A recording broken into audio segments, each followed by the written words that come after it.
Since Repair Clinic encourages you to perform this repair safely, a warning icon will appear when you should use caution. Before you replace the lower door hinge on your refrigerator door, be sure to unplug the power cord. Support the door, then use a 3/16" Allen wrench or a T30 Torx bit to unthread the 2 screws securing the upper door hinge.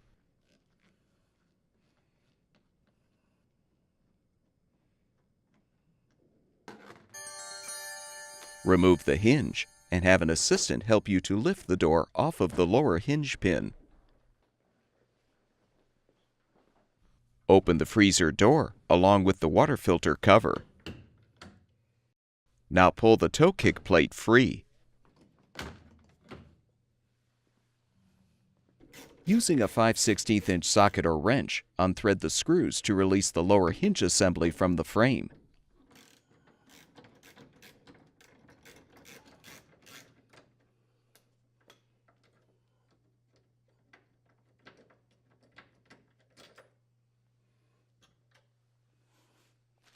Install the new lower door hinge assembly by first aligning any shims if applicable.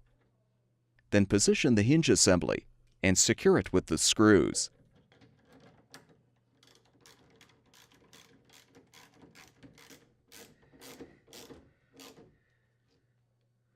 Reinstall the toe kick plate by aligning the clips on the plate with the brackets attached to the refrigerator frame, then snap the plate into place.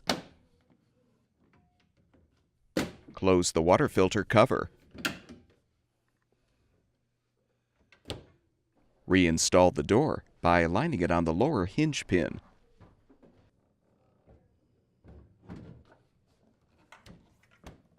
Reposition the upper hinge and thread the screws to secure.